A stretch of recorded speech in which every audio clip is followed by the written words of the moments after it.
Welcome into the Sportsmemo podcast, soccer edition, with our soccer expert, Nick Borrman. Nick, welcome to the podcast. How are you?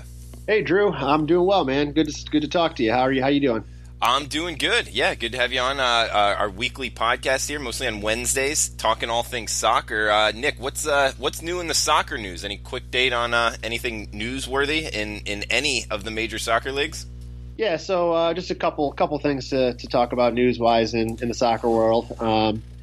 So January is transfer month, so there's definitely a lot of players that are on the move this month. Not much has happened yet, but one big move that did happen was Christian Pulisic, who's one of the youngest stars, actually American player. He plays over in Germany on Borussia Dortmund, which is actually my favorite team. He just got transferred to Chelsea in the Premier League. They paid 64 million euro actually for him. And soccer's a little different than what you're used to here in the States with like trades mostly. Instead of trading players, they usually don't trade players, they transfer players and they pay a fee to get the player. So in this case, they paid 64 million for Pulisic. And then, Dortmund, what they'll do is they'll take the 64 million and then go and try to find, somebody to replace him to spend that money. Because there's different leagues in different countries, it's not like all NBA where it's all one league. The trades are less likely to happen in soccer. So you have people switching countries, not only from just switching leagues. So it's a little different. And on top of that, what they actually did is they bought him, but then they loaned him back to Dortmund. So basically they own him. They have the rights to him as far as a player goes, but they're letting him play on Dortmund the rest of the season. Neither team really benefits from making the move this season. Chelsea has players in place, but they're likely not to re-sign, a couple of them to make room for him next year. So it's a move that basically will take effect really next season. But that is the biggest name that has done any sort of moving so far. There's a ton of other rumors out there, and you're likely to see some stuff happen in the next week or two. One other big name that just actually kind of came out into rumors just the last 2 days is Christian Eriksen. He plays for Tottenham. He's their star midfielder, and looks like Real Madrid's going to make a push to try to get him. They have to try to kind of beef back up after the loss of Ronaldo, and one of their better players, Luka Modric, might not be renewing next year. So they're going to try to make a push for him. But so far, that's really the big news that's out there in the soccer world. But I'm guessing by next week when we get together, I'll probably have some more updates on some transfers going on. Yeah, Nick, interesting how one team can kind of loan him back to the other team. Let's just say if there's a situation where like he tears his ACL or something like that, would that like void the contract? Actually meant to say something about that. So then now that would be the new team's problem. So it is a risk. Occasionally they'll put clauses in the contracts, but most of the time, in this situation, there isn't one. So they're going to hope that there is nothing major that happens to them. Soccer players do get injured for sure. I mean, it's a physical sport. It's they can be out for the season, but usually there's nothing career-ending that happens too much in soccer, like you might see here and there in football. So if he does get hurt, hopefully it's just the rest of this season, and he'll be back strong next year anyway. But glad you brought that up because that is the new team's problem now. Yeah, that would be a terrible situation. And guys, we're going to be breaking down the Premier League on today's podcast. Got 7 games we're breaking down.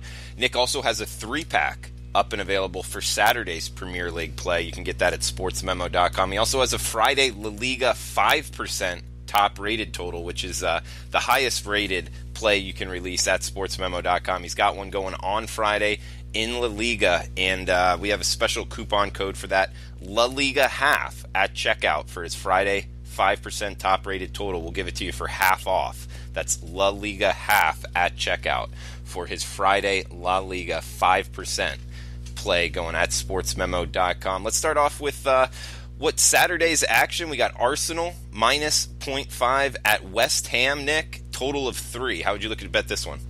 Yeah, so we got Arsenal. They're number 5 right now on the table. They got a 12-5-4 record, 12 wins, 5 draws, 4 losses.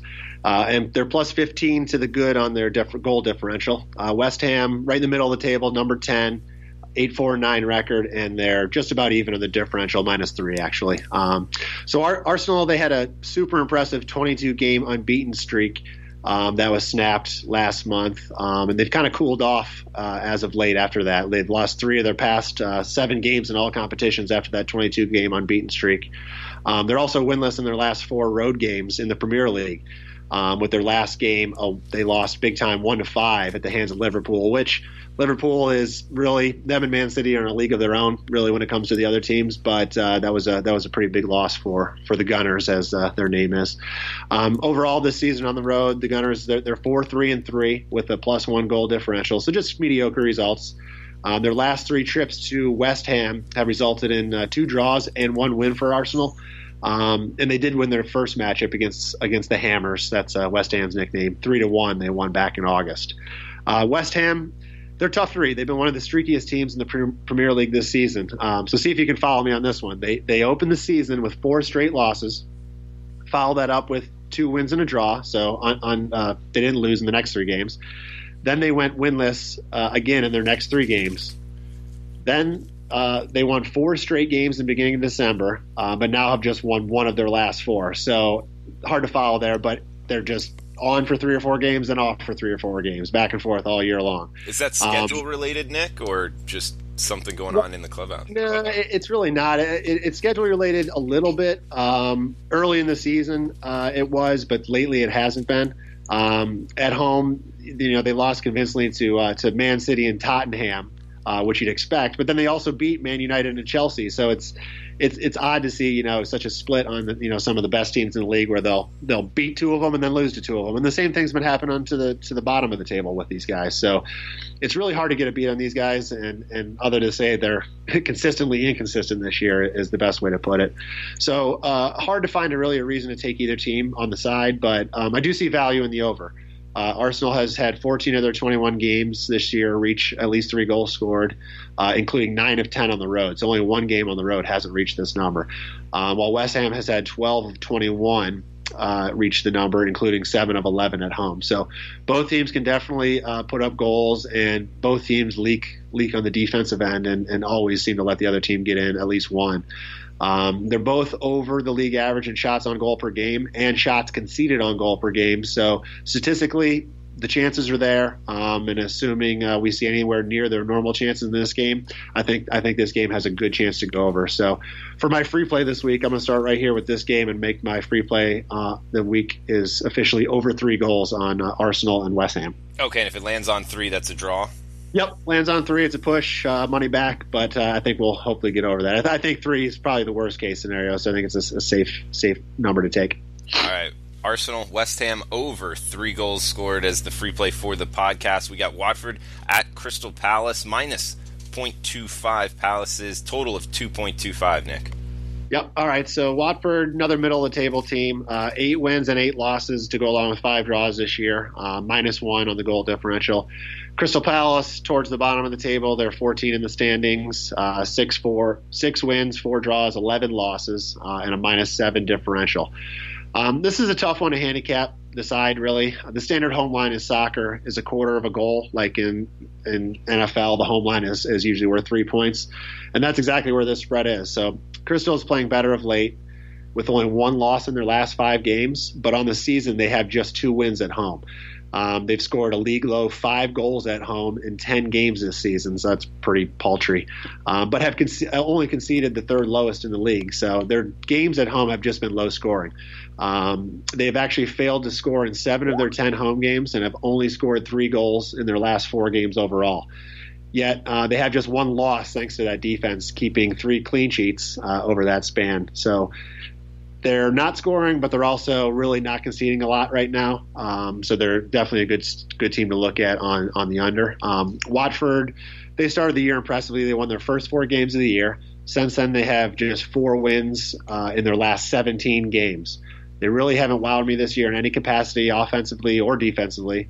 But they really haven't looked too atrocious in any way either. So they kind of just been right there in the middle of the pack, mediocre all year long. Kind of like West Ham before. They've been streaky. They've looked good at times, looked bad at times. It's just a hard team to get value on and understand what they're going to do week in, week out. So I would look to the under here in this game. As I mentioned, Crystal has had great defense all year, and they've struggled to score. So they've definitely been an under team this year. They got their last 5 games to stay under the total, and they're averaging a league low 1.4 total goals per game.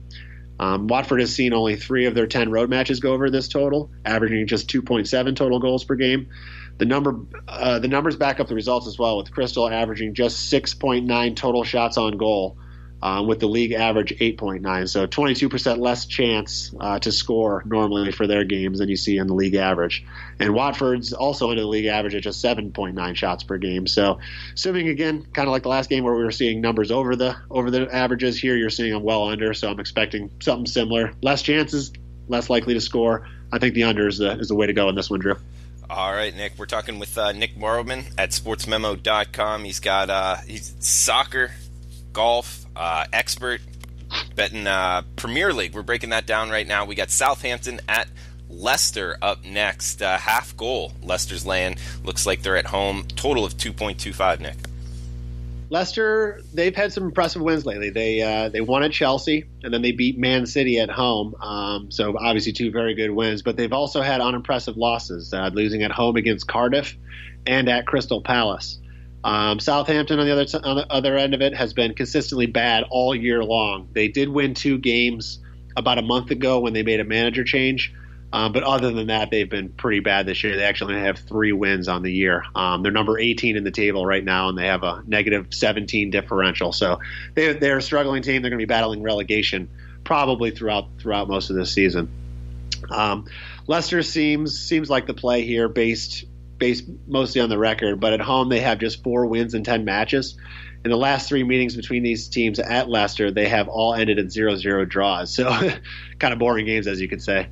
Southampton does have 7 losses in 11 games on the road this season. However, scoring just 10 goals while conceding 21. In their last 10 road games, they won 3-1 against lowly Huddersfield, but earned an impressive 0-0 draw at Chelsea. But they also have bad losses as well, losing to Cardiff and Fulham this year.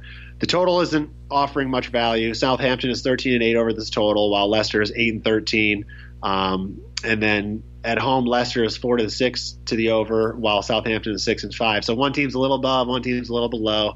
Neither team really has any trends kind of going on the total either.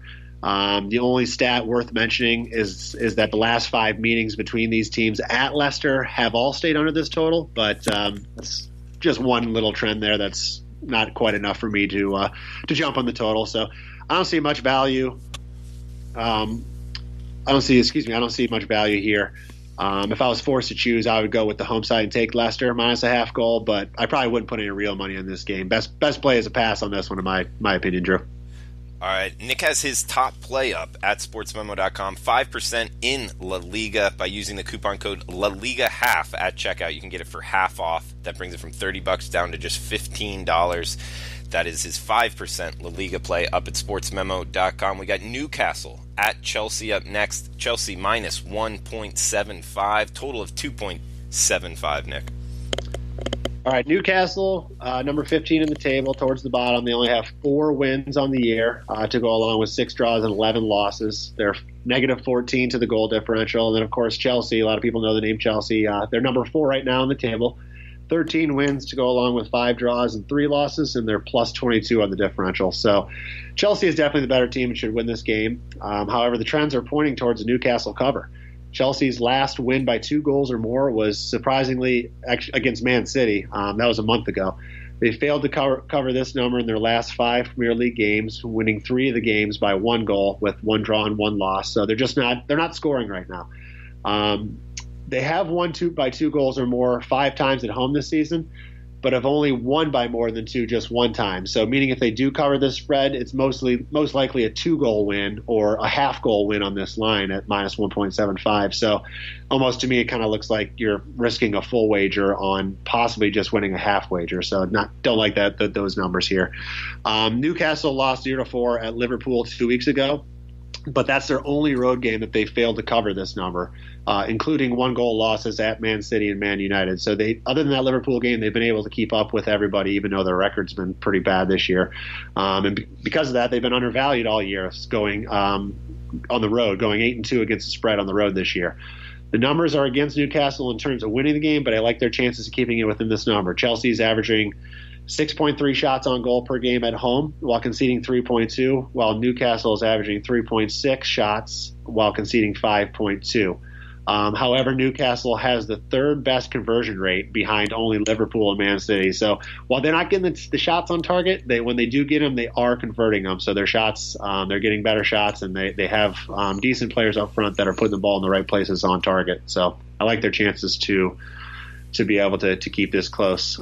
Chelsea won the first meeting 2-1 at Newcastle, but they only managed 3 shots on goal compared to 2 for Newcastle. So again, better team, but they only put one more shot on net than the worst team. So just another scenario where it's unlikely Chelsea's going to put up the volume here to be able to cover this line. I do expect a few more chances out of Chelsea this game than just 3, but they're just probably, like I said, just not likely to get enough on the net right now. They play a lot of possession football, and they wait for the right opportunities to score, which just limits their chances in any particular game. If this line moves to +2 for Newcastle, I would probably definitely make this an official release, but I don't think it's going to go that way. I think it's probably going to stay where it is. It may actually go the other way down to 1.5. So I think at most Chelsea wins by 2 goals, but I like the chances of Newcastle keeping it within 1. Maybe they'll earn a draw, but a 1-goal loss seems likely here. So I'm thinking taking Newcastle plus 1.75 is the play to go for here. On the slate here for Saturday, there's 3 other games that I want to skip here, which is Brighton and Liverpool, Burnley at Fulham, and Huddersfield at Cardiff. So we'll go to Sunday. I have a 3-pack up, as you mentioned before, for those 3 games for Saturday. So we'll skip ahead to Sunday from here. Yeah, we got 2 games on Sunday and 1 on Monday, Nick. It looks like we got Bournemouth at Everton. Everton minus 0.75, total of 2.75. Yeah, so 2 teams pretty close in the standings. Bournemouth number 12, Everton number 14. Similar win-loss records. Everton's a little bit better on the differential. They're even right now versus Bournemouth minus 9 on the differential. So they're tied in the standings. They both have 27 points, and neither one of them is in good form. Everton has just 1 win in their last 8 games, a 5-1 win over Burnley, who just stinks. But they also lost to Brighton and failed to beat Newcastle, 2 other bottom-of-the-table teams. Bournemouth has just 1 win in their last 6 games and just 2 wins in their last 11 games. Granted, they played all top 6 teams during that stretch, including Man United twice, so they definitely had a tough schedule run over the last 2 months. As the schedule for Bournemouth now turns to an easier stretch, they have to look to take advantage of it and try to scrape together any wins they can to climb back up the ladder. They're 14 points behind Arsenal and a qualification for European football next year, and that means in the Premier League, the top 5 teams qualify for either the Champions League or the Europa League. So a lot of the times when you don't have much of a chance at winning your league title, you're still trying to get into those top positions to earn a chance to play in either one of those tournaments, because the competition's good there and the money is obviously great, and those are 2 tournaments that most teams want to go. So they'll be trying to get to that number 5 spot, which they probably have a decent chance to do. They started the season great. They lost just 2 games in their first 10, beating all the teams they should have, like Cardiff, Fulham, Palace, and even West Ham and Leicester. They also earned a 2-2 draw at home against Everton during that stretch the first time they played, with each side seeing a red card. So usually when these 2 teams get together, there's some bad blood. There certainly was in that first game with 2 red cards thrown out.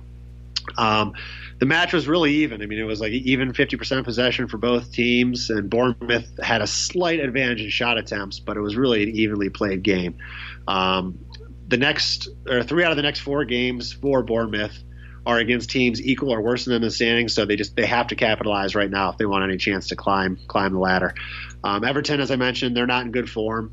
They do have 5 wins this year to go along with 3 draws and 3 losses at home, but they failed to win their last 4 there at home. So a loss to Tottenham would be expected. They lost to them just a couple weeks ago, but they also lost to Leicester and failed to beat Watford, 2 teams that are similar talent to both Everton and Bournemouth, as well as they only earned a draw against lowly Newcastle. So they're just neither team's really in a great form right now, and Everton is kind of struggling at home.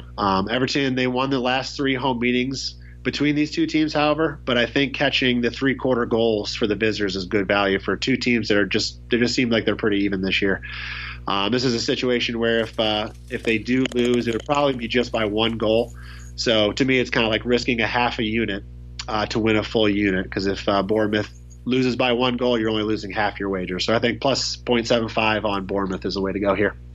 We got one more Sunday game in the Monday slate. So is this a normal kind of weekend Monday Premier schedule, Nick? Yes. Usually you'll see, occasionally they'll have a Friday game, but if they don't, it's Saturday heavy with 2 or 3 games on Sunday, and then occasionally a Monday game. Some weeks they don't do any Friday or Monday, but yeah, Saturday's always the big day, then Sunday they just have 2 or 3. So is it like the Monday night, like Monday Night Football like we do? Yeah, either Friday night or Monday night are going to be late in the evening for them, which is 8 o'clock, but for us would be 3 o'clock here in the afternoon in the States, or 2 o'clock depending on where you are in the States. Man, they should do that every week. Why don't they?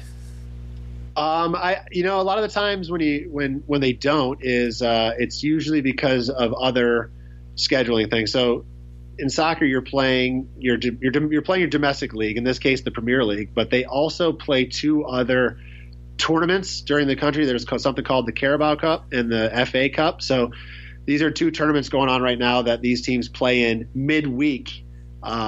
In between Premier League weeks. So just this past week was a full slate of games. Just yesterday, for example, Tottenham beat Chelsea in the Carabao Cup. And that's a midweek game, has nothing to do with the Premier League standings. And so when you have these midweek scheduled games, they don't want to, they have to give time for the teams to rest. So they don't schedule the games on Fridays or Mondays the weeks that they have these other events going on. And same thing when they're playing like the Champions League or the Europa League. When those are scheduled during the week, they tend to take the Mondays and the Fridays off. Okay, thanks for explaining that. We got Manchester United at Tottenham up next. Tottenham minus a half a goal, total of 2.75, Nick. This is the one I've been waiting to see for a while. This is the marquee matchup of the weekend. Man United, they made the manager move that everybody's familiar with when they fired Mourinho a few weeks back, and now they got Ole Gunnar in charge of the team. They've gone 4-0 with him, 5-0 if you count one of those cup games with him since he's taken over, but they really couldn't have asked for a better schedule because they really have not been tested. They've played all the teams down at the bottom of the standings: Cardiff, Huddersfield, Bournemouth, and Newcastle. And in that cup match, they played a lower level Reading, who's actually in the league below this in the championship. So 5-0 is great. All the stats are there, all the numbers are there. The team looks solid. Players are playing great. All the names that were struggling under Mourinho, like Pogba, Martial, Lukaku, even Alexis Sanchez. They seem revitalized right now. They're excited to be playing for a new manager. But like I said, they just haven't been tested yet. So I've been waiting. I've seen this game on the schedule for a while. I've been waiting to see this one, and I'm excited to watch it. But taking on the Tottenham, the Spurs, as their nickname, will be just a completely different level for them than what they've played so far. Tottenham is having another fantastic year. They're number 3 right now on the table, and they're probably one of only 3 teams with a real chance of winning the title this year, along with Liverpool and Man City. They qualified for the Champions League round of 16, as did Man United, which was pretty much the only good thing that ex-manager Mourinho did with them. They have just 2 losses in their last 17 games. They had a surprising 1-3 loss at home a couple weeks ago against Wolverhampton, but that loss itself wasn't surprising, as the Wolves are a quality team. But they were really outplayed in that game and didn't look anything like the team we had seen over the previous 2 months. So not really sure what happened there. It was a busy schedule for them with the Champions League mixed in and a heavy holiday stretch for the Premier League. So perhaps it was just fatigue. But they're going to be rested here for sure coming into this New Year's Day match. They did play. They had a cup match just yesterday, and they had another one this past weekend. But they rested a couple guys throughout each of those games, so they'll be rested for sure coming into this game. The total here looks right, 2.75. Looking at the season stats, both teams are over teams this year. Man United is actually number 1 in the league with 17 of their 21 games going over the total, and Tottenham has 14 of 21 games going over the total. But historically, when these 2 teams play each other, you don't see a lot of goals. Their last 11 meetings over the last 5 years, only one game, has gotten a full win on this, reaching 4 goals. So most of the time, it's either ending at 3 goals or less, and 3 goals would win the bet, but with just a half win, it's not likely to, for me anyway, to make it a play, because why risk a full bet when you can most likely only win half your bet coming back? Doesn't make a lot of sense. So I won't look at the total here. And as far as the spread with Tottenham laying a half a goal, I'm tempted to take the bait with Man United catching a half goal and earning a win for the wager if they can earn the draw. But the home team has actually won 8 out of the last 9 matches between these two teams. And Tottenham certainly has all the tools to be able to limit Man United, even with their recent resurgence. So I'm going to pass this one, and I can't really make much of a recommendation on a bet here. But I'll definitely be tuning in and watching. And if any listeners out there want to tune into any game this weekend, or honestly for the season for that matter, this is the one to do so. It'll be on NBC Sports Network at 11:30 a.m. Sunday. So something to watch before the NFL comes on. 2 of the best teams in the Premier League and really in all of professional football going head to head. So if you're ever going to check out a game, definitely tune in this one. It'll be entertaining to say the least. All right, we got Wolverhampton at Manchester City up next. -2 goals, big spread here. Total of 3.25, Nick. Yeah, Man City, number 2 in the table right now. They have a +39 goal differential, so just scoring out of the wazoo. 16 wins, 2 draws, only 3 losses. Wolverhampton, solid team. They were promoted from the Champions League, from the Championship Division last season, and they're doing well so far in their first Premier League run this year, going 8 wins, 5 draws, and 8 losses. So actually, right there in the middle of the table. Man City, they're on top of the standings for the first 15 weeks of the season before they lost 0-2 at Chelsea. They followed that up with a win against Everton, and then they had 2 defeats in a row against Crystal Palace and Leicester, and to fall 7 points behind Liverpool. Last year they ran away with the title, and this year they led for the first 15 weeks. It was odd to see them not at the top of the standings right now. They did trim the lead to 4 points as they beat Liverpool last week in that huge game, where they did actually look like the better team playing there. The Premier League is likely to come down to one of these 2 teams, with maybe throwing Tottenham, as I mentioned, in there with an outside chance, but either Man City or Liverpool is probably taking this league title this year. But they need to improve upon their first result. They actually earned just a 1-1 draw against Wolverhampton when they played them back in August. Man City controlled the game. They had 3/4 possession, 71% possession, and 18 goal attempts, but the Wolves did a good job at limiting their chances that they got on target. So even though they had the ball, they just weren't really able to get tons of good looks. And that's what Wolverhampton is known to do. They're a solid defensive team. They're in the top 6 in terms of shots conceded on goal.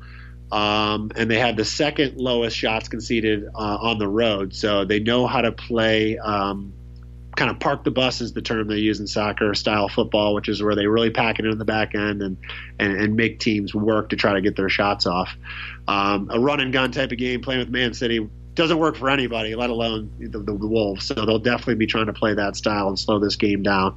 When they played, when they're probably unlikely to keep Man City where they did the first time they played, where they limited their numbers, because Man City, they do get off 7.5 shots on goal per game at home, which is second only to Man United. So Man City will probably find their attempts. It's just when they do, the Wolves are pretty good at limiting how good those chances are. So we'll see how this one plays out. As far as the total, unders are always good to look at when the Wolves are playing. They're the number 1 team to the under this year. At this number, at 3.25 goals, they've had only 3 games go over this total this year, and just one of them on the road, which was actually their last road game at Tottenham. Man City, on the other hand, is a strong offensive team, but because of that, their totals are usually posted pretty high, and so it's hard for them to get over the totals. They've had just 10 of 21 matches go over the total this year, but 7 of them were at home. So they produced 4.3 goals per game at home, scoring 37 themselves in 11 matches. So good all around, but they are really hard to control when they are playing in front of their home fans. But I would probably look to the under in this game if it were the first half of the season. However, Man City, they just have not been playing well in defense of late, which is another big reason for their slip from the number 1 spot. They've conceded at least 1 goal in 8 straight games, after only conceding 5 goals in their first 13 games with 8 clean sheets. So they are just not playing like they used to on defense. And similarly, the Wolves have been scoring more as of late. So instead, I like taking the +2 number here. I think the Wolves play strong enough defense to limit City's chances and are very likely to get on the board themselves based on City's defensive woes going on recently. So if they're able to score 1, I think covering 2-goal spread here will be difficult for City to do. And I think at worst case, we're looking at a 2-goal win for City. So I think +2 on the Wolves is the way to go here, Drew. All right, Nick has his 5% La Liga play up at sportsmemo.com. With the coupon code LaLigaHALF at checkout, you get it for half off, just $15, normally $30. Good breakdown there of the soccer games, Nick. Real quick, you got a PGA Sunny Open 6-pack with your 5% top-rated play up at sportsmemo.com. This is the PGA Tour, and this is the first tournament with a full field in quite a while. You've been hitting over 60% in the PGA, so any quick thoughts here on the tournament this weekend, Nick? Yeah, so I'd like to always end the podcast with a quick hit on golf. Last week, Xander Schauffele fired an amazing 11 under 62 final round to win the Tournament of Champions. And he had 2 hole outs during that round. So just wanted to throw that name out there. He's a young player you'll probably be hearing a lot of this year. But this week he's not in the field. As many of the other players, though, that played last week in Hawaii will stay in Hawaii, where they're playing this week at Waialae Country Club. And like you mentioned, it's the first full field event of 144 players in 8 weeks. So most of the events over the holidays, they go 3 weeks without playing, but a lot of the other events are limited field. So this will be a good fun one with a full field and a cut on after the first 2 rounds. Some interesting things here at this tournament is there's only ever been one first-time participant to win at Waialae. So kind of when looking at this tournament, we're looking for someone with some experience at the course. And also 14 of the last 20 winners here played last week in the Tournament of Champions. So having that extra week of preparation in what usually is windy conditions here is good. And has certainly helped in the past, along with just having your body acclimated to the time zone, as Hawaii is, obviously 2 to 5 hours different than anywhere in the States. So we're looking for somebody that's played here and played last week to try to find an outright winner in this tournament. Some quick notes about the course. Waialae is not long by PGA Tour standards at just 7,044 yards, but it's only a par 70 and has just 2 par 5s. Wind is usually a factor here, so that the length of the course really didn't need to be there. But this week the winds are forecasted to be calm, so I'm expecting to see a shootout. Last year, Patton Kizzire, he was the defending champ, and he finished -17, which was actually the highest winning score in 6 years. So normally you're going to see scores in somewhere in the 20s, 20 under par range. Justin Thomas actually shot 27 under par in 2017 to win this thing. So when the winds aren't blowing, which they aren't supposed to this week, I think we're going to be seeing some shootouts, some low scores.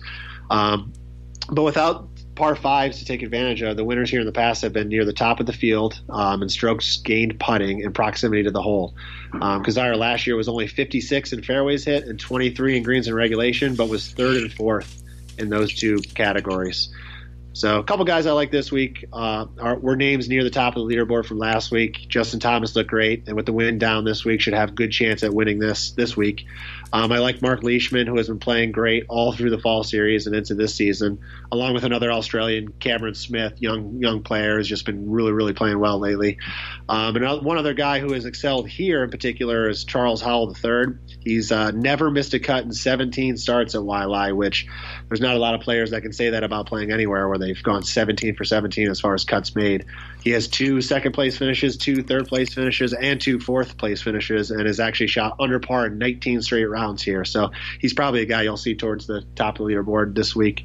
I do have a 6-pack of picks up for this weekend for this event up on sale on my page right now. And, of course, we have the 30 and 90-day subscriptions going as well as we get back to the weekly grind of the tour. So that's a quick recap or a quick preview of this week's event, and I'm excited to watch. And I wish I was in Hawaii right now because it's cold where I'm at, right outside of Philly. All right, Nick. Well, great breakdowns, and thanks for the time. Best of luck with your bets this weekend. We'll be right back with Robbie Vino breaking down some college basketball and NBA on tonight's slate.